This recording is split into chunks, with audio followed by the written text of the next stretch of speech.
great for rising. You know, I hear so many podcasters, black podcasters on YouTube, just running down other black people and other black podcasters. The name calling, coon, this, that, and the other. But I never see that same smoke or that same energy against white people or other race of people. Even if they're disagreeing with the other race of people, I never, ever, ever hear that same disrespect or that same energy. Why? Why is that? Have you noticed that? They may say something, but they're tiptoeing when it comes to other races. But when it comes to us, to Aunt Jemima, we are house Negroes. We don't say Negroes. We are this, we're that. We are Uncle Tom's. All these things that are said about the black people by black people. Why is that? Why is it that we have, so just like this with Tyler Perry, we go on and on about Tyler Perry, but we never say anything about people like Quentin Tarantino, he did Django Unchained. Nobody said anything about those boys. Now, you know when I say boys, you know what I mean. I don't hear nobody saying anything except one person about those boys that was in that movie. Nothing.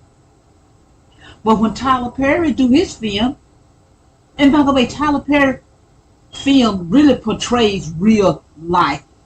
When you look at our plight as black women, every one of those movies Tyler Perry has done, I know somebody who identifies with that. But he always showed them overcoming. But sometimes we overlook that fact that he shows these women overcoming these obstacles. But let me tell you something. You don't see in these other movies by non-black producers and writers where black women are portrayed as prostitutes, whores, bed wenches, whatever you name you can think of. But no black part, well, I haven't heard them, I put it that way. And maybe I heard one or two, but guess what? They don't have that vitriol, however you say it, you know what I'm talking about. They don't have that same smoke. They don't have that same hatred that they have for Tyler Perry. What is wrong with us black people?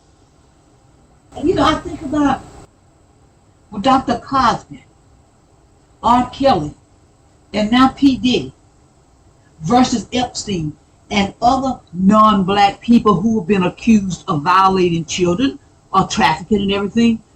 Even when a black person, if they by chance say anything, which some of them will if it's going to get them some likes and some hits and some clout, but you never ever hear the same energy that goes into Epstein as went into Dr. Cosby. And allegedly Dr. Cosby was dealing with women of age of consent. Now, I'm not saying it was right or wrong. I'm not saying he did or didn't. My point I'm making is with Epstein and some of these other non-black people, they have actually been accused of messing with underage children, trafficking underage children. So black men, where's that same energy? Yes I do understand it, but I'm going to say that anyway. Where's that same energy? Where's all that smoke? Where's all that, we don't need to hear this, we're going to boycott this? Where is that when it comes to non-black people? If you take note of the most celebrated, I guess you would call it celebrated, black podcasters, many of them have a lot of subscribers and stuff, and if you listen to their channel, they're running down black people. Nothing get the likes up and get us excited like black people running down black people. We have common enemies. So I'm not saying we shouldn't discuss these things. What I am saying is let's give some energy to the other things, and let's give energy to other people that are actually detrimental to us. The systemic system of racism. Blacks didn't do that. But you don't hear people carrying on about it like they carried on about Dr. Cosby, who went grown behind women, who went to his motel at night, late at night, him being a married man. We don't have that same energy, that same smoke. when it comes to talking about these things. We don't have that. We don't have that. Let's talk about for a minute some common enemies, as it were. What about redlining? As I said, systemic racism, dumbing down our children, not educating our children. I can go on and on about all these things that affect us all. But we are so busy calling each other names that we don't really have the time maybe to devote to fighting the common enemy. So I'm suggesting we have a Together Thursday. A Together Thursday. Every Thursday of the week.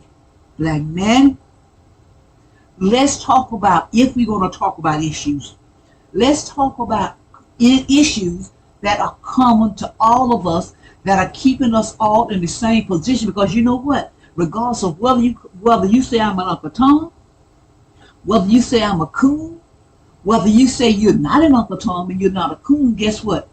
You are in the same boat as I am. We have the same enemies as each other. The people who hate you hate me. But somehow or the other, we think it's a flex. Somehow or the other, we think that make us out as the big boys. When we can sit here and we can run each other down. What about police brutality? I don't think nobody actually is asked by the police. Now wait a minute, are you a coon? Before I shoot you in your back running away from me, are you a coon?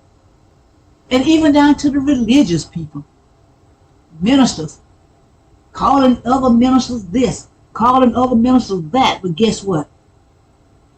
What about the fight, ministers, against the systemic racism? What about the fight against police brutality? What about those things? Why is it that we spend so much time and energy trying to trample down each other, but don't spend as much energy trying to trample down the system that has been set to work against us? You know what?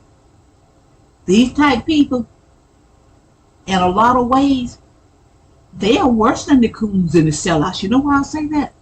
Because according to them, they have a sense of awareness. According to them, they know better. Those other people, they're just coons, they're just sellouts, they're just your Aunt Jemimas, they're your bedwenches. But I know better. So that's what makes you worse. Because you're supposed to know better. Somehow you're supposed to have more awareness than the coons, the sellouts, the Aunt Jemimas, the bedwenches. So if you know better, why aren't you doing better? Why? As I said earlier in the podcast, let's have a Together Thursday. Starting Thursday this week, a Together Thursday, where for the whole of Thursday, and from now on every week, the whole of Thursday, we're not going to call black people names. We're not going to call each other names. Even when we're speaking about things they're doing that we feel like they shouldn't be doing, let's give each other the same courtesy, the same respect, the same consideration we give non-blacks. We can do it. We can do it. We can make the difference. We can be the change we want to see. But it's not going to happen, black men, as long as we continue to devote so much time into running each other down. Black men, you spent so much of your time running down your fellow black man instead of spending that time working together to build up our race and our community.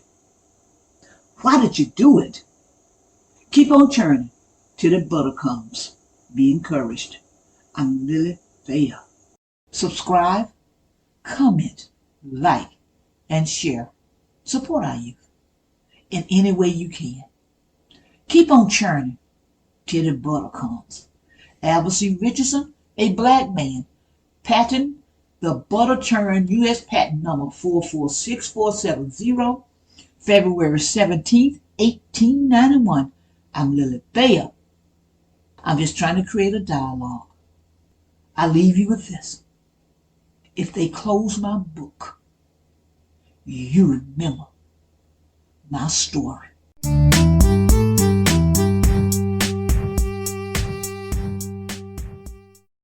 A Nat Turner Runner production. Lock and load. LilyBell. Be encouraged.